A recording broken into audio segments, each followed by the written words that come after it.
ಆಚಿ ಮಸಾಲ. ಎಂತ ಅಡಿಗೆಯ ರುಚಿಯಾಗೋ ರಹಸ್ಯವು 20 ರೂಪಾಯಿ.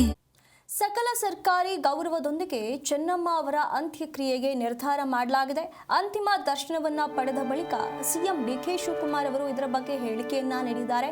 ಪದ್ಮನಾಭರ ನಗರದಲ್ಲಿರುವಂತಹ ದೇವೇಗೌಡರ ನಿವಾಸದಲ್ಲಿ ಅಂತಿಮ ದರ್ಶನವನ್ನ ಪಡೆದ ಬಳಿಕ ಡಿಕೆ ಶಿವಕುಮಾರ್ ಅವರು ಹೇಳಿಕೆಯನ್ನ ನೀಡಿರುವಂತದ್ದು. ಸೋಮವಾರ ಅಂತ್ಯಕ್ರಿಯೆ ಮಾಡೋದಾಗಿ ಎಚ್ಡಿ ದೇವೇಗೌಡರು ಹೇಳಿದ್ದಾರೆ. ಹಾಸನದಲ್ಲಿ ಅಂತ್ಯಕ್ರಿಯೆ ಮಾಡೋದಾಗಿ ಎಚ್ಡಿಡಿ ತಿಳಿಸಿದ್ದಾರೆ.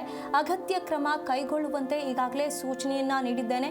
ಹಾಸನ ಜಿಲ್ಲಾಡಳಿತಕ್ಕೆ ಸೂಚನೆಯನ್ನ ನೀಡಿದ್ದೇನೆ ಅಂತ ಹೇಳಿ ಸಿಎಂ ಡಿಕೆ ಶಿವಕುಮಾರ್ ಅವರು ಹೇಳಿರುವಂತದ್ದು. ಡಿಕೆ ಶಿವಕುಮಾರ್ ಅವರು ಅಂತಿಮ ದರ್ಶನ ಪಡೆಯೋದಕ್ಕೆ ಅಂತ ಹೇಳಿ ದೇವೇಗೌಡರ ಪದ್ಮನಾಭ ನಗರಕ್ಕೆ ಬಂದಿದ್ರು. ಅವರ ನಿವಾಸದಲ್ಲಿ ಚೆನ್ನಮ್ಮ ಅವರ ಅಂತಿಮ ದರ್ಶನವನ್ನ ಪಡೆದಿದ್ದಾರೆ.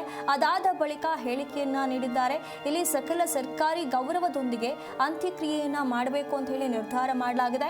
ಇದರ ಬಗ್ಗೆ ಎಲ್ಲಾ ತಯಾರಿಗಳನ್ನ ನಡೆಸಿಕೊಳ್ಳೋದಕ್ಕೆ ಈಗಾಗಲೇ ನಾನು ಸೂಚನೆಯನ್ನ ನೀಡಿದ್ದೇನೆ. ಅಗತ್ಯ ಕ್ರಮಗಳನ್ನ ಕೈಗೊಳ್ಳುವಂತೆ ನಾನು ಹಾಸನ ಜಿಲ್ಲಾಡಳಿತಕ್ಕೆ ಸೂಚನೆಯನ್ನ ನೀಡಿದ್ದೇನೆ ಅಂತ ಹೇಳಿ ಡಿಕೆ ಶಿವಕುಮಾರ್ ಅವರು ಈಗ ಇದರ ಬಗ್ಗೆ ಮಾಹಿತಿಯನ್ನ ನೀಡಿರುವಂತದ್ದು. ಹಾಗಾಗಿ ಚೆನ್ನಮ್ಮ ಅವರ ಅಂತ್ಯಕ್ರಿಯೆ ಏನಿದೆ ಅದು ನಾಳೆ ಸೋಮವಾರ ಅವರು ಹಾಸನದಲ್ಲಿ ನಡೆಯುತ್ತೆ ಅಂತ ಹೇಳಲಾಗ್ತಾ ಇರುವಂತದ್ದು. ಹಾಗಾಗಿ ಸಕಲ ಸಿದ್ಧತೆಗಳು ಈಗಾಗಲೇ ನಡೀತಾ ಇದೆ. ಸದ್ಯ ಅವರ ಅಂತಿಮ ದರ್ಶನಕ್ಕೆ ವ್ಯವಸ್ಥೆಯನ್ನ ಮಾಡಲಾಗಿರುವಂತದ್ದು. ಇಂದು ಅವರ ಮನೆಯಲ್ಲಿ ಅವರ ಅಂತಿಮ ಪೂಜೆ ವಿಧಿವಿಧಾನಗಳನ್ನ ಕುಟುಂಬಸ್ಥರು ನೆರವೇರಿಸ್ತಾರೆ. ಅದಾದ ಬಳಿಕ ದೇವೇಗೌಡರ ನಿವಾಸದ ಬಳಿ ಇರುವಂತಹ ಮೈದಾನದಲ್ಲಿ ಅಂತಿಮ ದರ್ಶನಕ್ಕೆ, ಸಾರ್ವಜನಿಕರ ದರ್ಶನಕ್ಕೆ, ಗಣ್ಯರ ದರ್ಶನಕ್ಕೆ ವ್ಯವಸ್ಥೆಯನ್ನ ಮಾಡಲಾಗಿದೆ.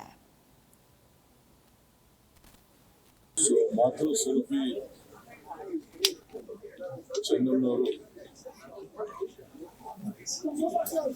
ಅವರ ನಿಧನ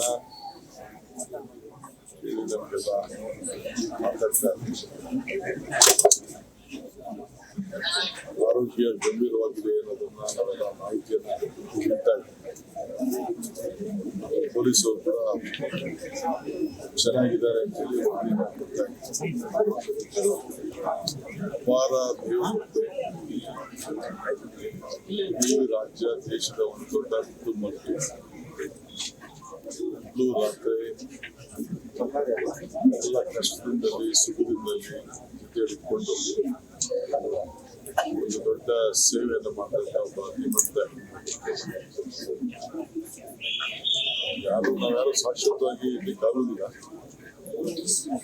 ಆದರೆ ದೇಶ ಮತ್ತು ರಾಜ್ಯದ ಅನೇಕ ರಾಜಕಾರಣಿಗಳಿಗೆ ಮಾತ್ರ ಸ್ವರೂಪಿಯಾಗಿ ಸೇವೆಯನ್ನು ಧೀಮಂತ. ಮಾತೃ ಸ್ವರೂಪಿ ಚೆನ್ನಮ್ಮನವರು ಅವರ ನಿಧನ